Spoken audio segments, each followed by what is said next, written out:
My marriage was on the rocks until my father, who I held on to, died and gave me an inheritance, after which my wife changed her mind about me. You ever look back at a moment and think, damn, that was the exact second the glass started to crack, even if I didn't see it at the time? That's how I feel when I think about the night she said, "You're always more of a son than a husband." That line never made sense until much, much later. But let me rewind. My name's Mark, 37 now, and this all started about 2 years ago when my dad got diagnosed with late-stage pancreatic cancer. It was aggressive and brutal, like a ticking time bomb strapped to someone you love. The kind of diagnosis that flips your world inside out in the space of a breath. I dropped everything to care for him, took a leave of absence from work, moved back into my childhood home, and basically became his full-time nurse. I didn't regret it, not once. He raised me on his own after my mom dipped when I was 6. I owed him that much, and more. My wife, let's call her Melissa, 35F, had always been, well, let's just say she had a taste for the finer things in life and the patience of a lit match. We met when I was still working as a mechanical engineer at a mid-sized firm. Not rich by any means, but comfortable. She liked that I was stable, dependable, her word, not mine, and she was working in interior design at the time, always chasing the right clients, the right jobs. When we got married, we promised each other no kids until we were both secure and ready. I thought we were building something solid. Turns out she was building a list of things she hated about me instead. When Dad got sick, it was like the ground shifted beneath my feet. I barely noticed Melissa's growing irritability at first because I was so locked in. But the signs were there. She stopped coming with me to see him. Said it depressed her. She'd send me these short, clipped texts like, "You still at the hospital?" Or "Don't forget to pay the HOA." "No, how are you holding up?" "No, is he okay?" Nothing with heart. It was like watching a light flicker out in slow motion. The real kicker? She started nitpicking everything. I'd come home after 14-hour days by my dad's bedside and she'd be like, "You left your shoes in the hall again." Or, "You smell like antiseptic and sadness." Yeah, she really said that. I brushed it off because grief makes people weird, right? Maybe she just didn't know how to process what was happening. I gave her the benefit of the doubt more times than I can count. Looking back, maybe she was always like that, and I just refused to see it. Or maybe something in her snapped when the money stopped flowing the way it used to. Once I took that leave of absence, our finances dipped. She started freelancing more, which somehow meant more brunches and networking weekends that suspiciously resembled solo vacations. But I didn't push. I was too drained. Dad passed away 9 months into the diagnosis. The final days were rough. Morphine, confusion, holding his hand while he whispered apologies for being a burden. The kind of moments that break you down to nothing. I was there when he took his last breath, just me and him, like it had always been. The funeral was small. Melissa came, dressed in all black like a dramatic movie widow, even though she barely spoke to him the last 6 months. She cried harder than I did. I think half the people there thought she was the one who lost her father. Performative grief, Oscar-worthy. I went numb for a while, cleaned out the house, took care of the estate. Melissa kept saying, "You should sell it and put the money toward a condo downtown." But I wasn't ready. That house was soaked in memories. I needed time. Then came the will. I knew Dad had been careful, had savings, the house paid off, but I had no idea he'd invested so well. Left me a multi-million-dollar inheritance. Just like that, I went from surviving on grief and granola bars to getting calls from estate lawyers asking if I wanted to open a trust or diversify a portfolio. And suddenly, Melissa changed. So, I walk into the lawyer's office wearing my dad's old blazer. It still smelled faintly like his aftershave, and I'm bracing myself for probate talk and maybe a few thousand tucked away somewhere. Instead, the man drops a stack of documents in front of me like a Vegas dealer and says, "Mr. Carson, your father left you just shy of $3.2 million. It's spread across real estate assets, retirement investments, and 2 brokerage accounts. Also, the house is yours, free and clear." I swear to God, I forgot how to speak for a full 10 seconds. Just sat there with my mouth half open like some shocked emoji. After I finally blinked out of it, I asked if there were any stipulations, maybe a trust, maybe some weird condition like, "You must plant a tree every year to access the funds," or something. My dad was a little eccentric. But nope, all mine. I drove home in a daze. Melissa was on the couch with a glass of white wine and one of her expensive throw blankets that she didn't want me touching with my outside clothes. I remember standing there in the doorway, still halfway in shock, and she looked up like I was tracking mud across her stage. "What?" she said, eyebrows arched. "He left me everything," I said. 3.2 million. She didn't even blink. Just sat up straighter, paused her show, and said, "Well, it's about time something good came out of this mess." And that, my friends, was my first red flag that maybe my marriage wasn't what I thought it was. The next 2 weeks were a blur. Suddenly she wanted to help with everything. "You shouldn't be making big decisions alone while grieving," she'd say, hand on my arm, voice all soft like a damn therapist commercial. She started planning renovations to Dad's house before I'd even decided whether to sell it or live in it. Picking out tile samples like we were on HGTV, even though I hadn't asked for any input. She also started dressing up more, like, even around the house. Full makeup to check the mail. Lingerie under her hoodie while doing laundry. At first, I thought maybe it was grief making her weird too. But it wasn't that. No. It was the sin of wealth in the air. And she was sniffing it like a bloodhound. A week later, I caught her on the phone with her sister, literally bragging, about how Mark's little sob story finally paid off. Let that sink in. I didn't confront her immediately. I wish I had. I wish I'd had the spine in that moment. But I didn't. Instead, I just stood in the hallway like a ghost while the foundation of my entire relationship cracked beneath me. Then came the credit card charges. I started getting notifications from the shared account, Saks, Neiman Marcus, spa packages, a $6,000 business retreat in Palm Springs that I'm 99% sure was just her and her fake wellness guru friends drinking cucumber gin and taking selfies by the pool. I finally asked, "Hey, maybe we should slow down on spending until I figure out how to handle all this." And her response? She slammed her wine glass down on the counter and said, "Oh, please, don't go getting all tight-fisted now. Your dad owed us this." Owed. Us. That word haunted me. He owed me, his son, not her. She barely looked at him the last 6 months. She called him that man behind his back. And now suddenly she's talking like she was part of some great legacy? But I was still grieving, still trying to convince myself I was just overthinking, still too heartbroken to fight. So I let it slide. I shouldn't have. Because 2 days later, she packed a bag and said she needed space to reconnect with herself. Claimed I was too emotionally unavailable and dragging her energy down.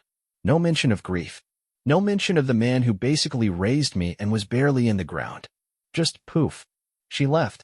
After she walked out that night with her designer bag and zero remorse, I thought that was it. Done. Over. The house was too quiet, and for a while, I let it be. I grieved in silence. For my dad, for the marriage I thought I had, for the version of me that still believed in loyalty. A month passed. No texts. No calls. Just silence. I'd almost started believing maybe she was gone for good. Then the money hit the accounts in full. The lawyers finalized the estate. The house was mine, the investments liquid, everything official. And wouldn't you know it, just 2 days later, Melissa calls. I remember the ringtone. I deleted her number but not the sound. It felt like a horror movie jump scare. I stared at it for a second before I answered, just to hear what kind of act she was going to put on. She opened with, "Hey babe, I've been thinking about us a lot." No apology. No acknowledgement of walking out. No remorse. Just a soft, fake sad voice like she'd been watching soap operas to prep. I didn't say much. Just listened. She said she was in a bad place emotionally and needed time and realized what she lost. I almost laughed. Not because it was funny, but because the manipulation was so blatant, so damn transparent. She tried everything. The "maybe we can get away together" route. The "we build a life together" plea. The "I'm still your wife" guilt trip. Then, when that didn't work, she started popping up at places she knew I'd be. The first time she showed up at my dad's house, I nearly lost it. She had the audacity to cry on the porch, holding a pie. Like this was some holiday reconciliation scene. I didn't let her in. Just stared at her through the screen door while she rambled on about fresh starts and what would your dad want. That's when it clicked. This wasn't about me. Not love. Not regret. It was about the money. She'd left a man who was broken, grieving, broke. But now that I was the guy with 7 figures and real estate, suddenly I was worth crying over again. It was sick. The final straw came when she emailed me a financial reconciliation plan. Yeah, she actually drafted a document, proposing we combine finances again and, rebuild our empire. Empire. I nearly choked on my coffee. This was the same woman who told me she felt like my emotional caretaker and said I was wallowing too much after my father died. The same woman who spent thousands while I was eating reheated soup by my dad's bedside. Now she wanted back in. And not just back into my life, but into the bank account. That's when my grief turned to clarity. She hadn't just abandoned me, she'd abandoned the version of me that couldn't give her what she wanted. And now that I could again, she wanted the throne back. But I wasn't a king in mourning anymore. I was awake. She showed up again. This time uninvited, unannounced, and unhinged. Hair curled, fake smiling, carrying a bottle of wine she used to save for celebrations. I didn't answer the door at first. Just stood at the window watching her pretend to fidget nervously on the porch. I swear, she practiced this scene in the mirror. I finally opened the door, just a crack. "Mark," she said, blinking too fast, voice shaky like she wanted to seem sincere but forgot how emotions actually work. "Can we talk?" I stepped outside. Closed the door behind me. She tried to go in anyway. Said, "Come on, this is still my house." I looked her dead in the eye. "No, Melissa. It's not. You left." The smile dropped like a mask off her face. She went from sad to spiteful in under 3 seconds. "So that's it? You're just gonna throw away years? Over one mistake? One mistake?" I laughed, bitter and tired. "You didn't just leave, Mel. You abandoned me while I was watching my dad die. You ghosted. Then you come crawling back when you hear there's money. You think I don't see it?" She crossed her arms, that sharp look in her eye returning. "You think I care about the money? Do you want me to show you your credit card charges while I was cleaning up my father's hospice bed?" She froze. I kept going. "You were gone, and now I'm supposed to believe you came back because of love." She scoffed. "I've always loved you. But you were depressing. You stopped being fun. Everything was sad. Heavy. You stopped paying attention to me." There it was. The truth. It wasn't about loss. It was about inconvenience. She didn't want a husband in pain. She wanted a lifestyle, not a partner. "You walked out when I needed you most," I said. "And now you want the reward without doing the work." Her face twisted. "You're acting like I'm some gold digger." "If the gold fits," I shrugged. She lost it then. Yelled. Called me cruel. Said I was twisting everything. That she stood by me through so much, and deserved a second chance. Started crying those crocodile tears that used to work on me. But not anymore. I turned and opened the door just enough to say, "You can leave now." She threw the wine bottle. It shattered on the walkway, glass everywhere. And I just stared at it. Not angry. Not even surprised. Just done. After the wine bottle shattered on my driveway and she stormed off in a tantrum, I thought that was the end. I figured she'd disappear into whatever shallow circles she crawled into during our separation. Maybe take a few spa weekends. Maybe cry to her sister.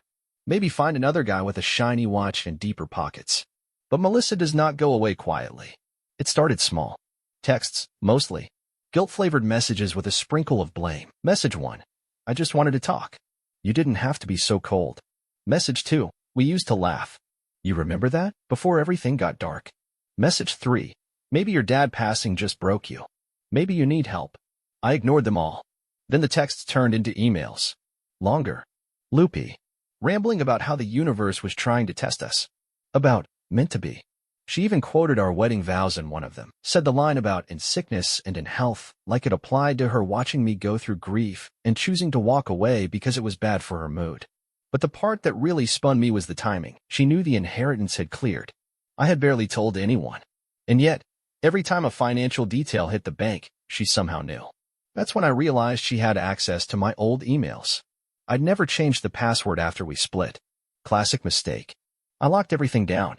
Changed every password, locked my credit, even removed her as a beneficiary from my will and accounts. The moment I cut her out of the money pipeline, her tone changed again. Now it was rage. Voicemails full of venom, accusations of betrayal. She started texting mutual friends lies, saying I'd cheated, that I was blowing the money on escorts and drugs, that I was spiraling. I had old friends calling me up, confused, asking if I was okay. I was fine. She was unraveling. Then came the worst part. She showed up at my office. Not my home. My actual workplace. Looking flawless on the outside. Smile glued on like she'd swallowed her pride and washed it down with wine. She brought coffee and tried to play the innocent, concerned wife. My assistant texted me from the front desk like, "There's a woman here who says she's your spouse. Should I call security?" Yes. Call security. They walked her out. She made a scene, screamed that I was a liar, that I used her, that she built this life with me and deserved half, like we were business partners and I owed her equity for emotional labor. The messages didn't stop after that. She started quoting old memories, sending pictures from vacations, screenshots of old love notes. It was like she was throwing everything at the wall to see what stuck. But none of it did. Because once someone leaves you at your lowest, you stop looking for their hand when you start climbing again. The spiral wasn't mine, it was hers. And watching her try to claw her way back into my life was the first time I truly saw her for who she was. Not my wife. Not my partner. Not even someone who once loved me. Just a shadow that used to stand beside me, and now is chasing the light I built on my own. There's a strange clarity that comes when everything around you stops making sense. Like the air shifts. Like your instincts finally stop whispering and start screaming. That was me, standing on the edge of the life I thought I had, looking down at the mess Melissa left behind. The betrayal, the manipulation, the gaslighting, it had hollowed me out, and I was ready to fill that space with something else. Something real. Something mine. After the office incident, my phone was silent for a week. Not a ping. Not a knock. Just quiet. And it felt good. It felt earned. I remember waking up the following Monday and not checking my messages out of fear or dread for the first time in months. I made coffee. I read the news. I walked the dog. And for the first time in a long while, I didn't feel like I was holding my breath waiting for something to collapse. That's when she reached out. Not Melissa. Her name was Erin. We'd gone to high school together. Never close, never flirty. Just the kind of person you nod to in the hallway and then forget about for 20 years.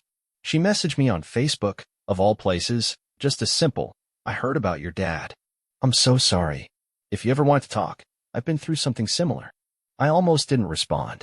But something about the way she wrote it, it didn't feel like pity. It felt like someone who got it. Someone who wasn't trying to fix me or lecture me or remind me of how much I'd lost. She just left the door open. Quiet. Respectful. So I messaged her back. We talked. Nothing heavy at first. Just little things. Old classmates. Dumb yearbook photos. Movies we both liked. It was slow, easy. I told her about Dad's house and how I was fixing it up room by room, more for sanity than necessity. She told me about her garden, her dogs, her job teaching music at a local school. There was no pressure. No pretending. She didn't know I had money now. She didn't care. It wasn't about status. It was two people finding a weird kind of peace in each other's company. Meanwhile, Melissa was still unraveling in the background. She showed up to my mom's old church one Sunday. The same church where we got married. I wasn't even there, thank God, but she made a scene. Told everyone we were just going through a rough patch, handed out hugs like campaign flyers, cried into the pastor's wife's shoulder. I heard about it from 3 different people within hours. One of them sent me a picture. There she was, dressed in white, holding a prayer pamphlet and looking like the ghost of a life I didn't want back. Erin laughed when I told her. Not cruelly. Just this soft, disbelieving chuckle like, "You're kidding, right?" And for the first time, I laughed too. Not out of bitterness. Just out of the sheer absurdity of it all. Like, how did I ever think that woman cared about me more than she cared about appearances? That was the shift. Melissa used to control my emotions like she had a dimmer switch, always manipulating, always calculating. But suddenly, I felt nothing. Just this wide, quiet ocean inside me. I didn't hate her. I didn't want revenge. I didn't even want an apology. I just wanted her gone. Out of my story. Out of my head. Out of my future. And as that door finally creaked shut for good, something else opened. Erin invited me to her school's spring recital. She said her students had been working for months, and she could use a friendly face in the crowd. I showed up not knowing what to expect. Sat in the back with the other parents and clapped along as a bunch of 10-year-olds screeched their way through Beethoven. It was beautiful. Not the music, really, but the way she beamed with pride, the way her eyes lit up when she introduced each soloist, the way she carried herself, grounded, kind, warm. I hadn't felt that in a long time. After the show, she hugged me without hesitation. No drama. No manipulation. Just that simple, familiar kind of comfort that makes you forget all the noise you've been surviving. That night, I sat on my porch, whiskey in hand, and just breathed. For the first time in a long time, the past didn't own me. Melissa didn't own me. My grief didn't own me. I was free. And I was just getting started. The final goodbye didn't happen with shouting or fireworks or some big cinematic crescendo. It came quietly, but with weight. Like a final breath before a door closes forever. Melissa, true to form, didn't come back to apologize. She came back to claim. It was late on a Thursday, the sky still pink from the sunset. I was outside staining the deck at my dad's house, earbuds in, sleeves rolled up, mind finally calm.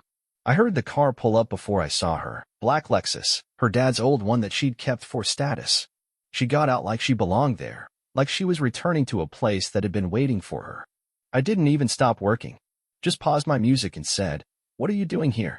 She didn't answer, just stared at the house, then at me, like she was trying to summon some kind of emotion that would make her look justified. Her eyes flicked to the ring finger she'd long since stopped wearing anything on. Then she finally spoke. I came to talk, for real this time. I wiped my hands on a towel and leaned on the railing, calm, detached. I wasn't angry anymore. That was the worst part for her, I think. Anger she could twist. Indifference? That was a dead end. You already said everything when you left, I said. What's left to talk about? She blinked, annoyed. You act like you didn't make mistakes too. That made me smile. Not because it was funny, just because it was so predictable. You're right, I said. I did make mistakes. I married you. Her mouth dropped open, and for a second, I thought she might slap me. But instead, she regrouped, slipped back into that manipulative sweetness. Mark, we can start over. I know I messed up, but you and we were good together once. You're not even the same man I left. You're stronger now, more confident.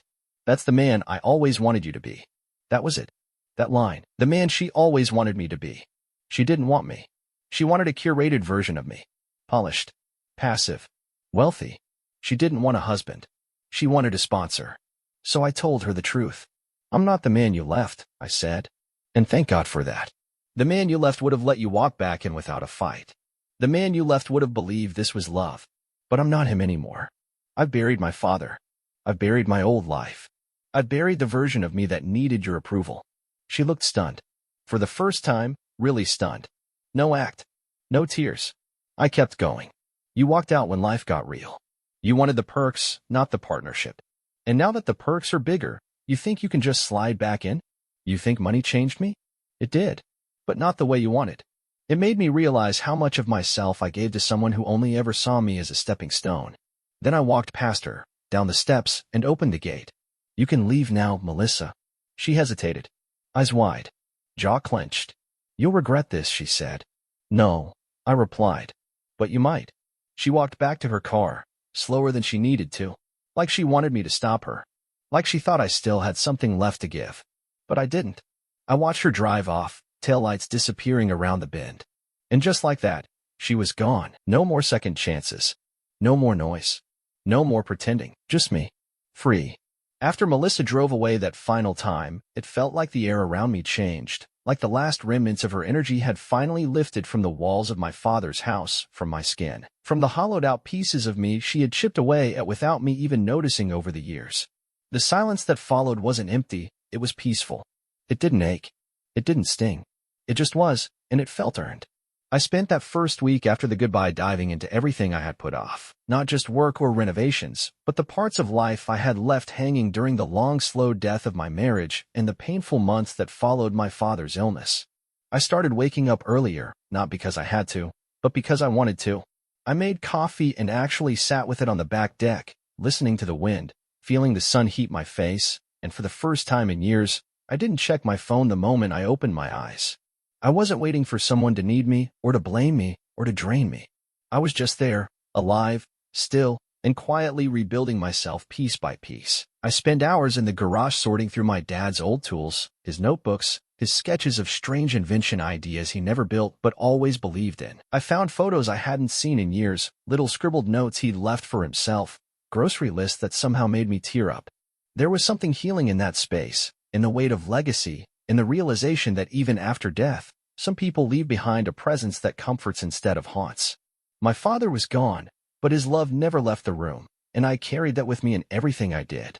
The money was there, sure, but it wasn't what grounded me. It gave me options, not purpose. It gave me freedom, not identity.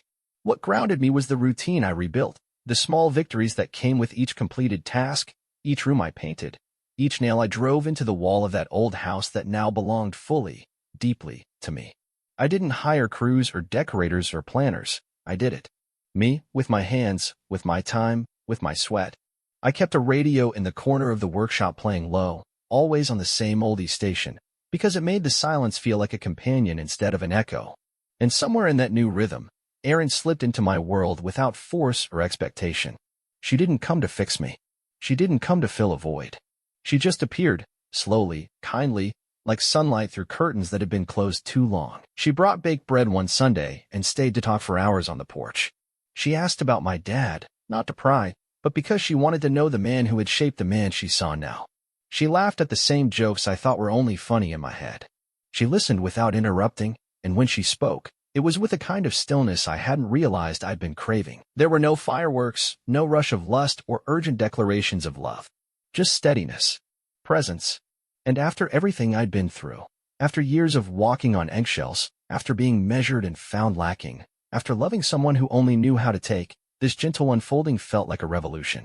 I didn't know what was next, not exactly, but I wasn't afraid anymore. I wasn't grasping for answers or chasing approval. I was finally, fully, my own man. I had lost a lot. A father, a marriage, illusions.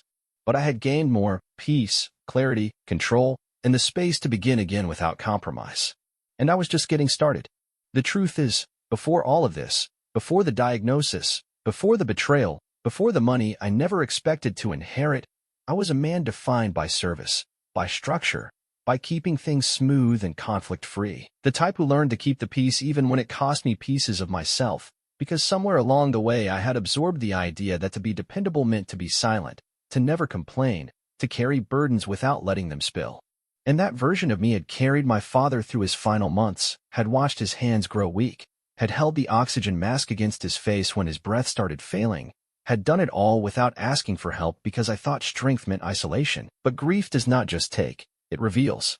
And what it revealed, in those long nights and early mornings, was that I had built a version of myself around endurance, not around joy, not around self-respect, and certainly not around boundaries. So after the storm passed, when the money hit and Melissa vanished and reappeared like a ghost clinging to unfinished business, I had to start from the ground up, not with money, not with romance, but with the brutal clarity of deciding who I actually was without someone else defining it for me. And I realized that for so long, I had let people carve their expectations into me like I was wood, shaving off the roughness, sanding me down into something smooth, agreeable, palatable. I let her needs outweigh mine. I let her moods dictate our peace. I let myself disappear under the weight of being the good man she could parade when it suited her and dismiss when it didn't. But now, I woke up early not because I had to answer to someone, but because I liked the way the air smelled before the town came alive. I sat on my porch and journaled, not because anyone told me it was healthy, but because putting my thoughts on paper gave me room to breathe. I didn't make lists for someone else's errands or plans to impress a woman who would always find a flaw. I made blueprints for my garage rebuild, sketched out ideas for the small woodworking business I'd dreamed about since I was a kid. I started building things with my hands again, tables, benches, a swing for the tree in the backyard, not because it was practical, but because it reminded me that I could create, not just repair. And with each project, each stroke of the brush or buzz of the saw, I found myself getting quieter, not the kind of quiet that comes from being silenced, but the kind that comes from peace. I didn't crave noise anymore. I didn't need to explain myself to anyone. I had nothing to prove, and that was freedom in its purest form. I started eating better, not for aesthetics, for energy, for respect. I stopped answering texts that felt like emotional bait. I started saying no to things that drained me. I deleted numbers that only brought chaos. I bought new clothes, not flashy ones, just ones that actually fit the man I was becoming. I looked in the mirror and didn't just see survival anymore. I saw direction. People around me noticed it too. The way I stood straighter. The way my voice no longer dipped into uncertainty when talking about plans or opinions. I wasn't harsh. I wasn't angry. I was just solid, grounded, like a man who had been through fire, and instead of burning, had forged himself into something better. Not bitter, just better. And Erin, through it all, never tried to rush the process. She didn't push. She didn't hover. She just showed up. When I built the swing, she brought lemonade and sat in the grass barefoot while I worked. When I didn't want to talk, she sat beside me in silence. She didn't try to fix. She witnessed. And that kind of quiet companionship felt sacred. I had been cracked open by loss and betrayal. But now, every part of me that had been torn down was being rebuilt. Not perfectly, not quickly, but intentionally. And for the first time in my adult life, I wasn't doing it to win anyone back or prove anyone wrong. I was doing it for me. I should have known it wasn't really over. People like Melissa don't disappear quietly. They circle back when the well runs dry elsewhere, when the attention fades, when the audience stops clapping. And that's exactly what happened. I had found peace, a rhythm, a life that felt like mine again. My days were full, my nights were quiet, and everything that once felt like a desperate performance had finally become something grounded, real. But the past has a way of testing you right when you start to trust the stillness. It happened on a Tuesday. I remember because I had just finished sealing the new hardwood table I built for the back patio. Aaron had picked out the stain, deep walnut, and the grain had come through beautifully under the light. I was hosing off the brush tray when my phone buzzed on the windowsill. A number I didn't recognize, but the area code was familiar. I ignored it. It rang again. Then a voicemail. I let it sit for hours. I didn't want to invite chaos back into my world, even for a second. But curiosity got the better of me, so I finally pressed play. It was Melissa, her voice low, trembling, but not in the way people sound when they're truly broken. No, this was the performance of a broken person. Carefully measured sobs. Just enough silence between words. Like a monologue rehearsed in front of a mirror. She said she had made mistakes. Said she had been confused, that she didn't realize what she was losing until she saw how far I'd come. She referenced pictures mutual friends had posted. Me smiling again. The house finally finished. Aaron beside me at a community event, holding a tray of cookies like we were two normal people with no past ghosts. Melissa said it broke her heart to see how easy it looked, like I had just moved on without ever looking back. And that's when I knew. She didn't miss me. She missed the control. She missed the access. She missed being in the center of something stable. And now, seeing that I had rebuilt without her, that I had thrived without her, she wanted a piece of it, not to grow something new, but to reclaim what she thought she was owed. A week passed. Then a letter came. Not an email. Not a text. A handwritten letter. For pages front and back, the ink smudged in places like maybe she'd cried while writing it, or maybe she just pressed a wet cloth to the paper to sell the illusion. She said she wanted just one dinner to talk. Said she had been seeing a therapist, that she was healing, that she had even started journaling. She included a photo of us from our honeymoon. Me with too much sunscreen on my nose. Her in that wide straw hat she used to wear just to complain about the wind ruining her hair. She circled a heart around it. Wrote, "We were happy once." No, I was trying. She was never content. There's a difference. I didn't respond. A few days later, I got a call from a friend we both used to know, a woman from Melissa's old yoga group. She said Melissa had shown up to her studio crying. Said she was thinking about doing something drastic, that she was terrified she'd lost her last chance at love. She made it sound like I had been cruel, like I had cut her off without reason, like I was the one who had given up too soon. I won't lie, there was a second, just a sliver of time, where guilt crept in. That old reflex. That voice in my head that always made room for her feelings before my own. But then I remembered the quiet. I remembered the hospital room. I remembered the bank statements. The spa trips. The abandoned calls. The way she had watched me crumble and decided it was too inconvenient to stay. So I did what I had never done before. I told that mutual friend the truth. All of it. And then I told Melissa, in one final message, short, direct, firm, that there was no door left open, that this wasn't a pause, it wasn't a detour, it wasn't a waiting room where she could return when things got hard. It was over, fully, finally, completely. And I blocked her. Every number, every platform, every avenue. Not out of anger, but out of peace. Because the thing I had learned most in the wreckage she left behind was this. Some people don't want healing. They want control. And I was no longer a man she could bend.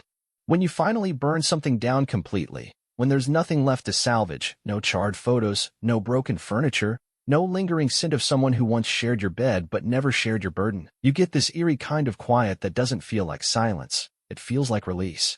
It's not empty. It's open, like standing barefoot in the ashes of a house that was never really home, finally realizing you don't have to rebuild it the same way again. You don't have to rebuild it for anyone but you. That's what the months after cutting Melissa out felt like. Not like victory. Not like closure. Just calm.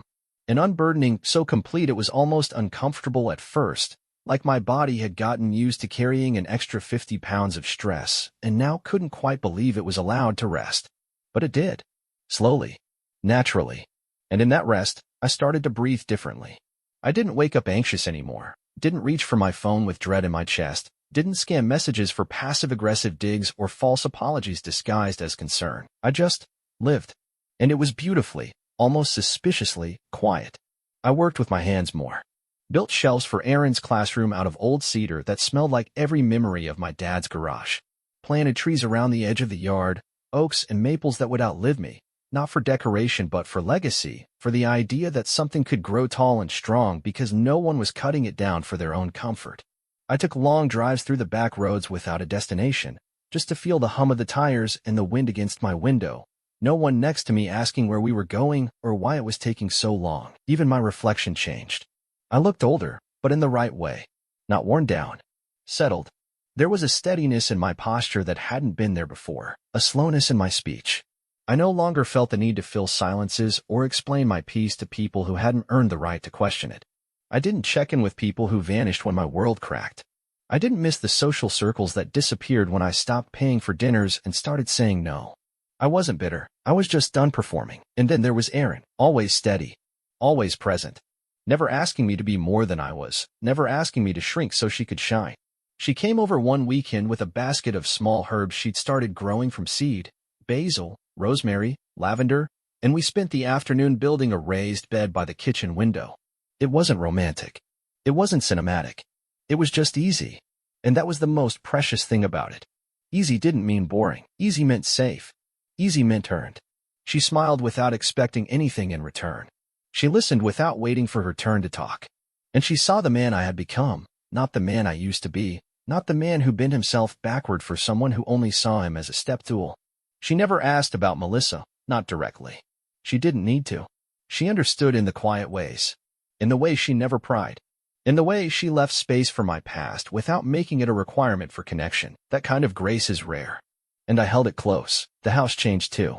It no longer felt like a place stuck in the shadows of memory. It started to feel alive. I painted the walls. I opened the windows more. I let the light in. I put up photos again, new ones. Not to erase the past, but to outnumber it. To overwhelm the ghosts with the weight of a life rebuilt on my own terms. Some nights I still sat on the back deck and thought about the chaos. The sickness. The leaving. The inheritance. The manipulation. But it didn't sting anymore. It just felt distant. Like a chapter in someone else's book I'd accidentally read too many times, thinking it was mine. It wasn't. This quiet life, this steady breath, this clean space, this was mine, and I was finally home. There are certain moments in life that do not announce themselves with thunder or sirens or sweeping scores. Sometimes they come softly, wrapped in sunlight, hidden in casual movements, so unassuming that if you weren't paying attention, you'd miss the gravity of them entirely. For me, that moment came on a Saturday morning, in the middle of folding laundry, of all things. I remember the way the sunlight streamed through the window, spilling over the hardwood like liquid gold, the scent of fresh coffee still drifting through the hallway, the faint hum of Aaron's favorite jazz station playing in the background like the house itself was exhaling.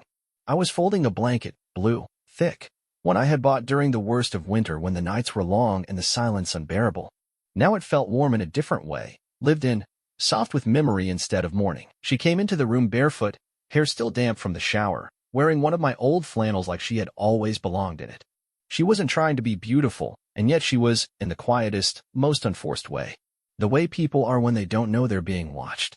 She looked at me, not with urgency, or fear, or expectation, just presence, fully there, fully herself. And then she asked the question. It wasn't dramatic. It wasn't rehearsed. It didn't come with ceremony or pressure. She simply asked, "Do you ever think about starting over, really starting over, with someone who doesn't want to change you?" It hung in the air like a bell had been struck somewhere deep in my chest. Not because she demanded an answer, but because I realized, in that exact second, I already had. I didn't need time to reflect. I didn't need to weigh my options. I had been rebuilding my life from the inside out, not to impress anyone, not to prove anything, but because I was finally doing it for me. And somehow, in the most honest way possible, she had quietly become a part of that. Not the center, not the savior, just a part of the new foundation, when I hadn't even realized I was ready for until she asked.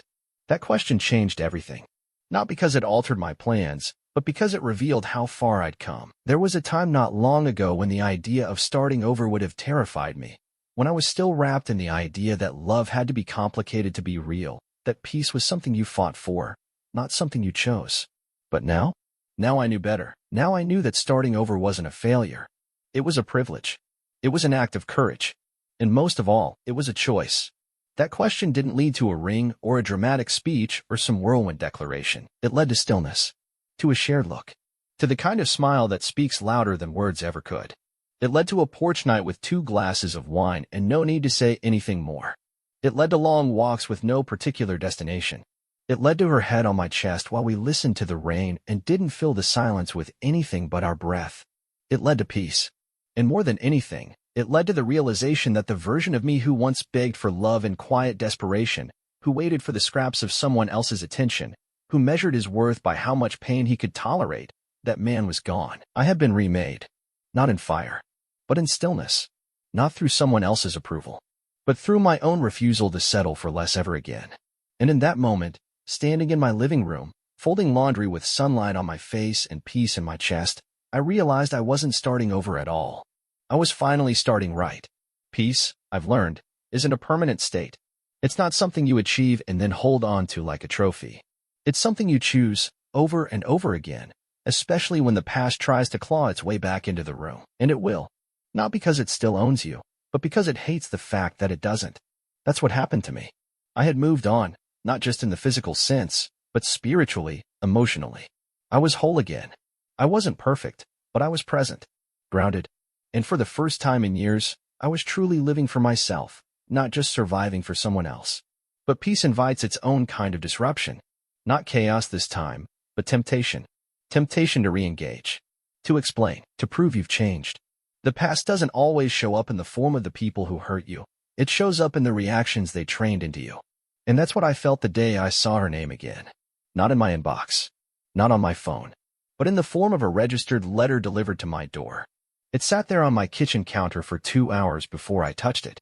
Sealed with her handwriting on the front, the same script she used to sign birthday cards, the same script that once made my heart ache with longing, then rage, then nothing at all. I knew what it was before I opened it. A final grasp. One last thread she was trying to pull, hoping there might still be a tangle left between us. Inside was a carefully worded letter written in a tone meant to appear mature, neutral, and forward-thinking. She said she was moving out of state. Said she was clearing emotional clutter, reworking her life, selling her condo. She said she wanted closure and offered me the opportunity to sit down with her one last time. No expectations.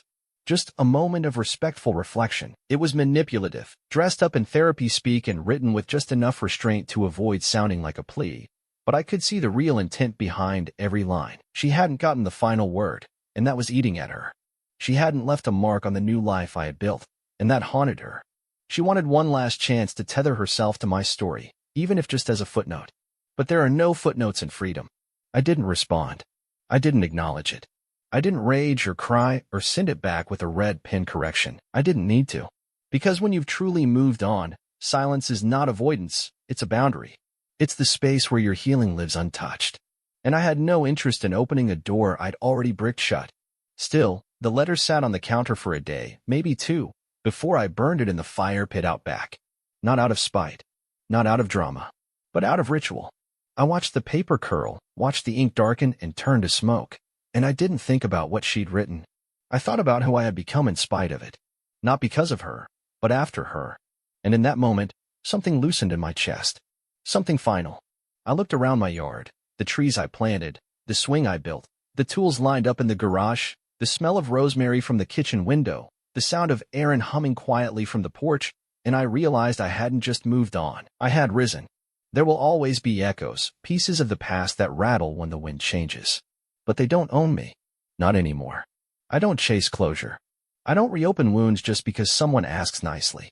My story didn't end in betrayal. It began there. And every chapter since has been mine. It's a strange thing, waking up one day and realizing that the life you're living is no longer a response to pain but a reflection of peace. For so long, my choices have been shaped by circumstance, by damage control, by the constant need to manage emotions that weren't mine, to patch holes in something that was never whole to begin with. But now, Every decision I made came from intention, not desperation. And that changed everything. My mornings no longer started with anxiety. They started with sunlight pouring in through clean windows, with the smell of coffee I brewed because I wanted it, not because I was trying to keep up with someone else's chaos. I no longer filled my calendar to stay distracted. I didn't have to numb myself with noise. There was joy in the rhythm now. Simple things. Mowing the lawn while music played in my headphones. Reading outside until the sun dipped behind the trees. Watching a bird build a nest under the awning and letting it stay, because I knew what it felt like to start over, to rebuild something from nothing. The house, my father's house, now my home, had transformed. Not just in paint or furniture, but in energy. Where grief used to sit in the corners like dust, there was now a sense of life moving forward. Not forgetting. Just continuing. The garage had become my space, not just for tools or projects, but for quiet, for thinking, for building things with no purpose other than to exist. There was power in that creation without condition. Aaron became part of this space in the most organic way. Never forced. Never loud. Just present, like the rain. Like the seasons. We didn't label anything too quickly. We didn't rush. We simply coexisted until one day it was clear. This wasn't a phase or a rebound or some attempt at distraction. It was real. Not perfect, not idealized, not framed in comparison to what had been, but real in its simplicity. I saw her laugh with her head thrown back and no filter. I saw her cry quietly while watching old students graduate. I saw her love me, not with fireworks, but with consistency. She never asked me to be anyone else. She met me exactly where I stood and never once tried to drag me anywhere I didn't want to go. There were still moments of reflection, of course. Nights when I'd sit alone by the fire pit and think about everything it took to get here. The mistakes. The loss. The moments I thought I was breaking for good. And I would let those memories come, not to haunt me, but to remind me of the man I had become. Not polished. Not flawless. But honest. Rooted. Unshakable.